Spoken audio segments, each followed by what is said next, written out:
kita cek dulu status pasien, kemudian kita ke pasiennya ya, kepada orang tuanya silakan untuk melaksanakan kontrak ya seperti biasa.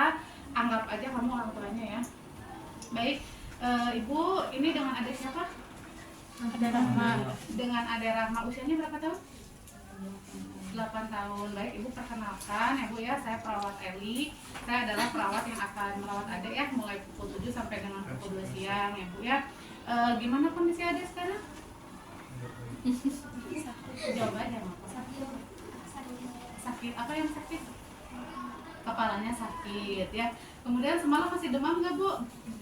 Masih ya. Baik, Ibu hari ini saya akan melakukan pemeriksaan fisik pada Ade ya. Tujuannya adalah untuk mengkaji keadaan umum Ade dari mulai ujung kepala sampai dengan ujung kaki. Nah, untuk waktunya Ade nanti diperiksa sama suster 40 menit, mau nggak? Mau ya Bu ya. Untuk tindakan ini suster tidak akan melakukan tindakan yang membahayakan Ade atau menyakitkan Ade ya. Nanti suster akan meraba Ade, kemudian akan melakukan pemeriksaan tanda-tanda vital ya Bu ya. Ada suhu, nadi, dan juga respirasi gitu ya Bu ya. Baik, ada yang ingin ditanyakan Bu? Tidak. Baik, kalau begitu saya akan mempersiapkan alat dulu. Sementara saya mempersiapkan alat, silakan Ibu untuk mengisi lembar persetujuan ya. Baik, kalau begitu saya golongan dulu ya Bu ya. Oke, disiapkan alatnya ya. Assalamualaikum Ibu, Ade. Baik, sesuai dengan tadi kontrak yang sudah kita lakukan ya Bu ya, saya akan mulai untuk melakukan pemeriksaan fisik kepada Ade ya Bu ya. Oke, Ibu boleh tanya nggak, kalau sebelumnya tinggi badan sama berat badan Ade berapa? Berat badannya? 40 ya. Kemarin kelahirannya gimana, normal? Normal ya. Pada menentuin. Ditanyain aja ya. Terus seperti biasa ya. Tadi kayak apa namanya ada ayatnya, saya kagetnya. Terus cuci tangan ya selama 6 langkah ya. Oke, kemudian tutup tirai dan juga apa namanya, nyalakan pencahayaannya ya. Oke. Baik, Ade, sebelum kita memulai tindakan, kita baca basmalah bersama-sama dulu ya, Nak ya. Bismillahirrahmanirrahim ya.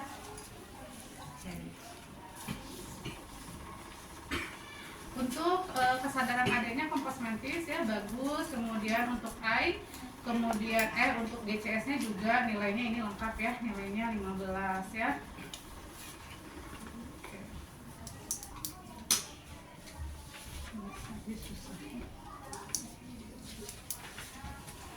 Ada posisinya sudah enak, mau duduk atau mau berbaring?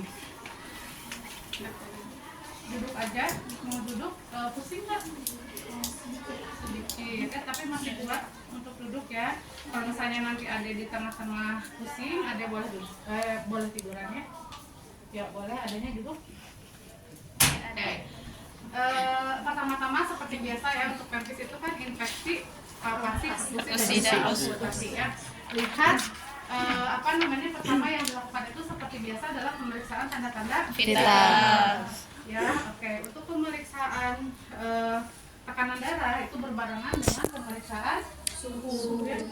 Untuk pemeriksaan suhu ya seperti biasa teman-teman tidak boleh ke baju seperti ini. Salah ya, langsung mau diluluskan tuh saya. Langsung dimasukkan ke dalam pakaiannya. Jadi pada saat teman-teman melakukan pemeriksaan nadi, pemeriksaan suhu dan juga tekanan darah itu bareng ya. Oke, sudah didapatkan untuk suhunya 37,5 ya Bu ya. Ada sekarang sudah tidak demam. Kemudian untuk tekanan darahnya 110/100, bagus ya Bu ya. Oke, kemudian untuk nadi berbarengan dengan pemeriksaan apa? Nafas. Dengan pemeriksaan pernapasannya diukur masing-masing selama 1 menit. Oke, untuk nadinya juga bagus ya Bu ya, 80. Kemudian ada tidak sesak ya, untuk respirasinya 18 kali per menit. Oke, sudah cukup. Oke, kemudian kita lanjut ke area kepala. Dilihat kepalanya, warna rambutnya, kelembabannya sama rambutnya dalam keadaan tidak kotor ya. Kemudian untuk warnanya hitam, distribusi rambutnya juga merata. Kemudian ada susah akan memegang area kepala ada. Nanti kalau misalnya ada nyeri, ada bilang ya. Oke, ada nyeri nggak? Oke, kemudian di area kepalanya tidak ada nyeri tekan, kemudian tidak terdapat tanda-tanda benjolan ya, dan juga tidak terdapat tanda-tanda adanya lesi. Itu kemudian untuk ubun-ubunnya bagus ya, di sini ubun-ubunnya tidak cekung gitu ya. Nah, kemudian berikutnya kita pindah ke area mata ya. Untuk mata ini diinspeksi dulu ya, matanya tuh simetris ya keduanya, kemudian tidak ada skleranya, tidak ada icteric ya, skleranya warnanya putih bersih gitu ya, dan kemudian untuk irisnya juga bagus, warnanya coklat gitu ya, kemudian untuk tuh keadaan matanya tidak ada tanda-tanda seperti lesi mata dan lain sebagainya. Adek boleh merem nggak? Oke, kalau misalnya ada nyeri bilang ya. Oke, untuk di matanya ini tidak ada nyeritakan pada area mata dan juga tidak terdapat benjolan ya, dan kemudian tidak terdapat pengeluaran air mata. Ada sekarang bisa lihat ke atas nah gini. Nah, kemudian untuk konjungtivanya sedikit anemis ya di sini. Kemudian untuk pergerakan matanya juga tidak ada masalah ya, untuk skleranya juga anemis. Oke. Kemudian kita kaji refleks pupilnya ya. Oke, pada saat didekatkan ke cahaya itu mengecil, pada saat dijauhkan dia membesar pupilnya ya. Oke, satu lagi. Oke ya. Kemudian kita kaji refleks korneanya ya. Oke. Ada bisa melihat ke sana? Nah, bagus ya, kemudian lihat ke sini. Nah, bagus ya, untuk refleks korneanya bagus pada saat kita sentuh dengan kasar, dia langsung menutup secara sempurna ya. Oke, kemudian kita kaji pergerakan bola mata. Ada sekarang suster mau gambar pola bintang, nanti ada ikutin ya pergerakan pulpen ini dia kemana, tapi matanya aja yang gerak ya. Oke, ini dek tuh. Oke, pergerakan bola matanya juga bagus ya. Kemudian kita kaji daya akomodasi matanya. Ada coba lihat fokus ke sini ada ya. Oke, pada saat didekatkan dia mendekat, pada saat dijauhkan dia menjauh ya. Nah, hati-hati itu pada saat dia didekatkan ada di tengah. Nah, kemudian pada saat dijauhkan dia tidak menjauh gitu ya. Oke, sekarang yang berikutnya adalah kaji daya akomodasi mata ya. Oke, ada sekarang susah punya dua nih benda, nanti ada fokusnya ke sini, kemudian ada lihat nih bayangan hijau ini masih kelihatan nggak ya, tutup matanya satu, nah gitu ya. Oke, sini ada ya fokus ya, sini fokusnya ada, masih kelihatan tidak. Oke, satu lagi ya, masih tutup tadi yang tadi. Oke, nah ini sekarang fokusnya ke sini ya. Oke, masih kelihatan tidak. Oke, sekarang tutup yang satunya lagi. Oke, nah lihat ke sini ada ya. Oke, masih kelihatan tidak. Satu lagi ya. Oke, masih tutup ya. Masih kelihatan tidak ya, dan seterusnya sampai dengan ke area atas ya. Artinya lapang pandangnya bagus ya, dia mampu melihat dengan 90 derajat. Ibu mohon maaf, adek kalau di rumah pakai kacamata nggak? Enggak ya, adek udah bisa baca? Udah bisa baca ya. Oke, terus sekarang adek boleh baca ini? Nah, oke ya, daya penglihatannya juga bagus ya. Oke, kemudian apa lagi ya? Hidung ya. Oke, kita beralih ke area hidung ya. Kita inspeksi dulu hidungnya simetris, kemudian tidak ada pernapasan cuci hidung ya. Oke, kemudian kita palpasi dulu ya hidungnya, mulai dari atas dahi sampai dengan ke bawah ya. Ada kalau misalnya ada nyeri nanti bilang ke suster ya. Oke, ada nyeri tidak? Nah, kemudian nyeri. Nah, ini nyeri. Ini tidak. Oke, tidak ada tanda-tanda nyeri pada sinus-sinus hidung. Nah, sekarang ada coba gini mengenang nada. Oke, itu kemudian keadaan lubang hidungnya bersih ya, terdapat bulu-bulu halus dan juga tidak terdapat perdarahan ataupun polip ya. Oke, kemudian ada sekarang boleh merem nggak? Nah, boleh merem ya. Nanti suster punya tebak-tebakan, nanti ada tebak ini baunya bau apa ya. Oke, ada boleh tutup hidungnya satu. Oke, nah ini bau apa? Kayu putih. Oke, satu lagi tutup hidungnya. Oke, satu lagi ini baunya apa? Minyak kayu putih, pintar ya. Oke, nah sekarang yang berikutnya adalah ke area mulut dan taring. Nah, mulut seperti biasa, teman-teman inspeksi warna bibirnya merah bibirnya simetris ya. Lalu kemudian suruh pasiennya untuk mengap ya atau ya. Lebar-lebar. Nah, kemudian periksa ovulanya dia terdapat di midline. Kemudian untuk di mukosannya itu tidak ada lesi ataupun tidak ada massa. Kemudian untuk di gusi itu pastikan tidak ada perdarahan. Jumlah giginya berapa? Ada variasi gigi atau tidak? Kemudian lidahnya dilihat apakah terdapat warna bercak-bercak putih gitu ya. Kemudian sama lihat juga kebersihannya meliputi bau mulut kah atau tidak ya. Oke. Nah, kemudian sekarang ada bisa gerakan lidahnya ke kiri, ke kanan, ke atas dan juga ke bawah. Oke, pintar. Nah, Dek, sekarang Sister punya tebak-tebakan. Nanti Adek tebak rasanya rasa apa? Ada manis, asam, asin sama pahit ya. Nanti Adek tebak yang Sister berikan itu rasanya apa ya. Oke, sekarang Adek boleh merekam. Nah, sebelum ke pasiennya, kita harus memposisikan rasa itu di atas lidah yang memang dia bisa merasakan sensasi itu. Seperti manis ada di mana? Di depan. Asin? Di kanan kiri. Kemudian pahit? Di belakang. Kemudian masam? Di tengah. Hah? Apa? Agak-agak ke sebelah ujung ya. Nah, itu harus diposisikan sesuai dengan yang rasa-rasa itu ya. Misalnya ini tuh rasanya pahit, nanti kamu bilang ya. Ada tolong julurkan tuh lidahnya. Nah, misalnya ini di bagian paling belakang. Adanya bilang apa? Dek, rasanya apa? Pahit. Nah, setelah itu baru teman-teman kasih adanya minum. Jadi jangan pada saat ini dikasih ini. Itu tuh nggak akan bekerja ya. Kasih dulu dia minum, baru dia bisa merasakan sensasi dari makanan yang kita berikan gitu ya. Oke, itu untuk bagian di mulut. Nah, sekarang bagian telinga ya.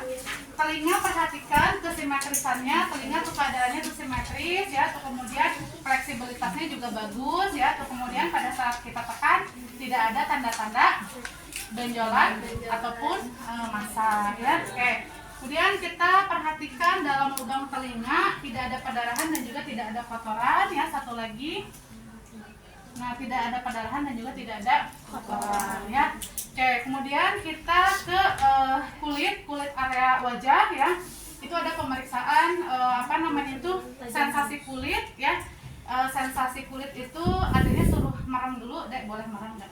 Oke, nanti susah ada tebak-tebakan ya, Dek ya.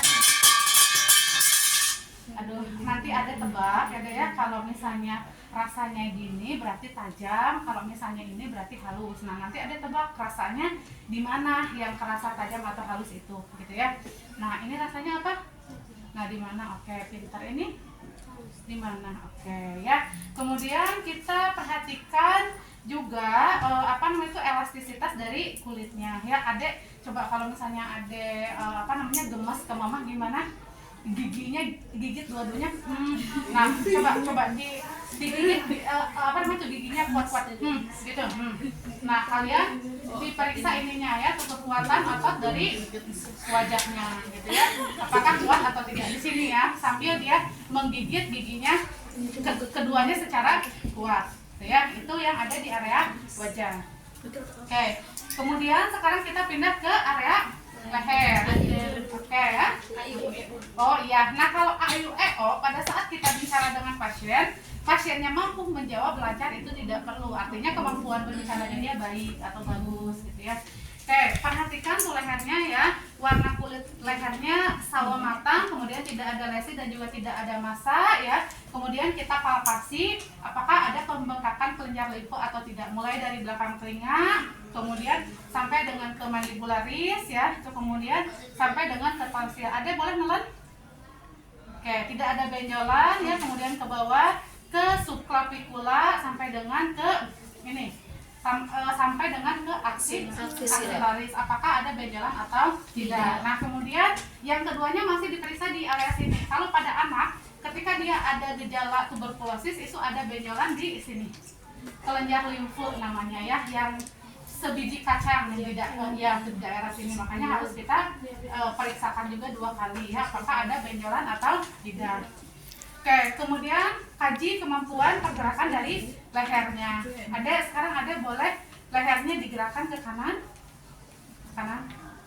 ke sini kanannya. Coba kanan, kiri, atas, dan juga bawah. Oke, kemudian kita kaji kekuatan otot sternocleidomastoideus ya. Nah, terus sekarang Ade boleh gini. Nah, oke, suster akan memberikan tekanan kepada Ade, nanti Ade tahan ya. Oke. Oke, kuat ya. Skala otot sternocleidomastoideusnya 5 ya. Oke, kemudian Ade sekarang suster akan memberikan tekanan pada kepala Ade, nanti Ade lawan ya. Oke. Oke, kuat ya sternocleidomastoideusnya, satu lagi. Oke, itu skalanya itu 5 ya. Oke, kita pindah ke area dada ya. Nah, di dada itu seperti biasa diinspeksi, warna kulitnya tuh sawo matang, kemudian tidak ada retraksi dada ya. Kemudian pada saat kita lihat di samping antara rasio posterior dan juga anterior itu tuh simetris 1:1. Kemudian kalau di di depan tidak ada tanda-tanda seperti apa? Barrel chest, pigeon chest, dan juga parallel chest. Kemudian pada saat kita palpasi tulang-tulang tulang-tulang punggungnya itu dalam keadaan simetris ya. Kemudian tidak ada scoliosis, lordosis ataupun hiposis ya. Oke, kemudian kita palpasi ya. Ada kalau misalnya ada nyeri nanti ada bilang ke suster ya. Kayak di palpasi ada nyeri tidak ya. Tuh kemudian kita periksa tuh pengembangan dadanya. Ada sekarang tarik nafas. Keluarkan. Oke, tarik nafas. Keluarkan. Oke, tarik nafas, keluarkan. Oke, tarik nafas, keluarkan. Oke, itu pengembangan dada kiri dan juga kanannya simetris ya. Oke, sekarang ada bilang 77. Satu lagi. Oke. Oke, getaran paru kiri dan juga paru kanannya simetris ya. Oke, kemudian kita lanjut apa? Perkusi. Suara perkusi normal apa? Resonans ya, sama polanya seperti yang sudah. Nah, tuh resonans tuh nyaring ya. Tuh ini kedengaran banget karena badannya kecil ya. Itu. Tuh ya. Ini mas sorry ya. Nih ya, sampai ke tulang. Nih sampai ke sini. Tuh kan kedengaran ya, masih kedengaran. Jadi di semua area ICS ya. Tuh kedengaran banget nih, itu resonan tuh yang kayak gini ya. Tuh nyaring ya. Oke, kemudian kita lanjut auskultasi. Oke. Nah, yang diauskultasi adalah mulai dari area suara napas bronchial. Bronchial berarti di bawah sini. Nih. Bronchial, kemudian suara bronhovesikuler. ICS 1 kiri kanan, ICS 2 kiri kanan. Suara vesikuler. Vesikuler itu artinya seluruh area paru ya. Oke. Dan nafas keluarkan.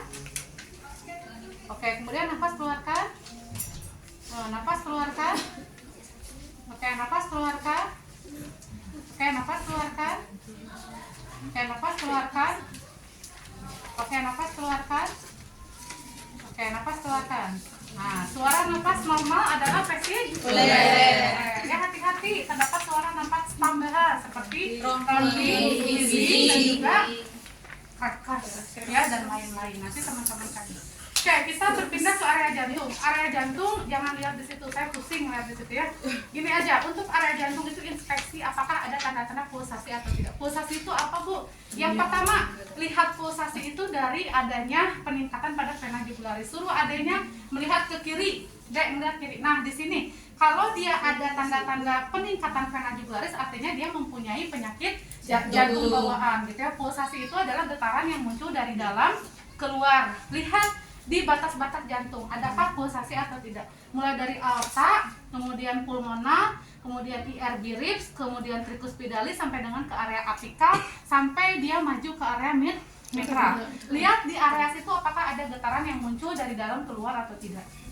Itu yang pertama. Kemudian kita perkusi batas-batas jantung. Batas-batas jantung itu meliputi aorta, kemudian IRB ribs, tricuspidalis, apikal. Nah, tuh kemungkinan jantung ini ada di sini karena dia sudah tidak bersuara lagi. Kalau di sini dia masih. Nah, ketika kita pindah ke sini, dia sudah agak redup. Artinya jantung itu ada di area apikal sebelah kiri ICS ke 5 sampai dengan ke bawah ya di sini. Nah, di sini dia sudah tidak ada. Ya. Nah ini berarti masih posisi sekitar area jantung ya, dari mulai apex sampai dengan ke area mitral itu suaranya kan redup ya. Oke gitu. Kemudian di auskultasi jantungnya, yang diauskultasi adalah apa? Irama jantung meliputi suara jantung S1 loop ya, kemudian dup. Jadi kalau misalnya suara S1 itu ada di apex di sini loop. Kalau misalnya S2 itu ada di antara aorta dan juga pulmonal. Suaranya adalah du, ya itu suara S2. Perhatikan apakah ada suara jantung tambahan lain seperti murmur atau galau. Oke, kemudian kita berpindah ke area abdomen. Ada boleh tidur ya. Oke. Nah, untuk area abdomen ya, kita bagi menjadi 4 kuadran. Sini, kemudian pertama yang harus dilakukan adalah inspeksi dulu ya, bentuk perutnya cekung ya, kemudian tidak terlihat adanya gas pada abdomen atau tidak terlihat abdomennya cekung gitu ya. Jadi ini masih datar normal ya. Nah, kemudian kita bagi menjadi 4 kuadran, kuadran 1, 2, 3 dan juga 4. Nah, kita lihat warna dari abdomennya, warnanya adalah sawo matang, kemudian tidak ada lesi dan juga tidak ada massa ya. Nah, untuk area abdomen, pertama yang harus dilakukan adalah auskultasi ya. Auskultasi semua kuadran itu 1, 2, 3, 4 selama 1 menit. Berarti kita bagi masing-masing kuadran berapa detik? 25. Berapa? 15 detik kan ya? Nah, ini 15, oke, itu suara misi khususnya 1 di kuadran 1, kemudian di kuadran 2 1, di kuadran 3 1, di kuadran 4 1. Jadi totalnya adalah 4 kali per menit ya. Oke, kemudian kita apain? Perkusi ya, temukan apa area timpani. Nah, ini tuh timpaninya kedengeran ya. Belum makan kamu? Tuh ya. Gorengan Ya. Sama tidak ada distensi abdomen ya. Oke. Dek, ada nyeri nggak di sini? Sini? Nggak ada di sini? Nggak ada. Di sini? Nggak ada. Kita palpasi area di pinggirnya. Dek, nyeri nggak? Nggak. Kemudian ini nyeri? Oke. Kemudian di max berdirinya tidak ada distensi abdomen ya. Oke. Kemudian apa lagi? Punggung. Hah? Area apa? Area punggung tadi sama ya, polanya seperti teman-teman memeriksa area dada ya. Kemudian kita lanjut ke area ekstremitas.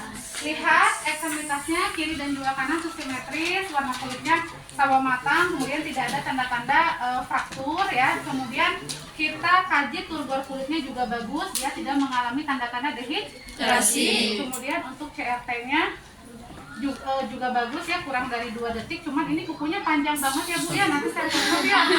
Oke, kurang dari 2 detik ya. Oke, kemudian tidak ada tanda-tanda sianosis di area kukunya ya. Oke, Adek sekarang coba Adek gerakan tangannya ke atas, samping, kemudian ke bawah. Oke. Untuk untuk ROM-nya juga bagus ya, untuk ROM-nya 100%. Kemudian untuk kekuatan ototnya ada gini, coba deh. Oke. Coba tahan. Oke, ini skalanya 5. Coba ada salaman sama suster. Yang kencang salamannya. Oke, bagus ya. Untuk kekuatan otot jarinya juga dia 5 ya skalanya. Kemudian perhatikan apakah ada tanda-tanda clubbing finger atau tidak ada. Ini deh. Oke ya, tidak ada tanda-tanda clubbing finger. Oke, kemudian kita kaji refleks bicep saja ya. Oke ya, bicep. Kemudian kita kaji refleks bicepnya ya. Kemudian untuk tricep itu tidak perlu ya, karena dia jarang sekali muncul ya. Oke, itu kemudian kita langsung ke ekstremitas bawah dulu ya. Untuk bawah tadi sama dilihat kesimetrisannya kiri dan juga kanan. Kemudian warna kulitnya sawo matang ya, tidak ada tanda-tanda lesi ataupun massa. Kemudian kita kaji untuk tutur gor kulitnya tuh bagus, tidak ada tanda-tanda dehidrasi. Untuk CRT-nya juga bagus ya, kembali dalam 2 detik ya. Oke. Kemudian tidak ada tanda-tanda udim pada area kaki ya. Oke, sekarang Ade boleh gerakin tuh kakinya gini deh. Kiri, kanan, atas, angkat coba. Dua-duanya angkat. Oke, angkat satu coba. Nah, angkat lagi yang satunya. Oke, itu kemudian nanti angkat dua-duanya gini. Suster akan memberikan tekanan, nanti ada lawannya. Nggak bisa ibu. Oh, nggak bisa. Saya satu aja, coba satu aja. Oke, tahan. Oke, bisa ya. Ini skalanya 5 kali lagi. Oke ya. Kemudian coba suster mau memberikan tekanan pada kaki adik. Coba adanya lawan gini. Nah. Oke, itu skalanya 5 ya. Kemudian kita kaji apa? Refleks pakai. Coba adek kayak buka kaki ya, Nak ya. Oke ya. Oke ya, sudah satu lagi. Oke, naik ya. Oke, adanya relax aja ya. Oke, sip. Sudah, setelah itu kita ke genitalia ya. Kalau untuk ke genitalia ditanyakan aja. Ibu, saya boleh nanya-nanya sebentar ya Bu ya. Bu, adek buang air kecilnya hari ini sudah berapa kali? Warnanya apa? Ada keluhan nggak saat buang air kecil? Nggak ada ya. Kalau untuk buang air besarnya berapa kali? 1 kali. Warnanya apa? Coklat. Konsistensinya gimana Bu? Bau nggak? Perlu ya, itu ditanyain. Cukup hanya sampai di situ. Apakah ada keluhan atau tidak? Kalau misalnya dia menggunakan alat, kita hanya catat jumlahnya berapa, warnanya berapa. Kalau misalnya penuh, kita buang. Gitu ya. Oke. Baik Ibu, mungkin itu pemeriksaan dari saya ya Bu ya, secara keseluruhan untuk kondisi adik. Alhamdulillah ya Bu ya, tidak ada keluhan yang keluhan yang berat ya Bu ya. Hanya tadi mungkin karena adik makannya kurang, jadi dia terasa pusing ya Bu ya. Nah, untuk pemilihan makanannya nanti bisa disesuaikan ya Bu ya. Adik bisa mengkonsumsi makanan yang daging yang berwarna merah untuk menambah darah gitu ya, biar dia tidak lemes lagi. Itu ya Bu ya, gitu ya Adek ya. Nanti suster ada sesuatu untuk Adek, nanti Adek boleh mainkan gitu ya kalau misalnya Adek sudah kuat ya. Ada yang mau ditanyakan lagi Bu? Baik, kalau begitu karena tindakannya sudah selesai, kita baca hamdalah ya Bu ya. Alhamdulillahirabbil alamin. Saya akan kembali lagi ke ruangan. Nanti pukul 12 saya akan kembali lagi untuk memberikan Adek obat ya. Baik, setelah itu kebereskan alat-alatnya, kemudian teman-teman cuci tangan, lalu dokumentasi. Apa yang didokumentasikan? Nama pasien, Hasil yang sudah kita lakukan, meliputi tadi ya, untuk pemeriksaan fisik dan juga terkait dengan tindakan hasil yang abnormal yang kita dapatkan gitu ya. Jangan lupa tanda tangan dan nama jelas perawat. Oke, ada yang nyoba ya, tuh di sini Ibu ngeliatin.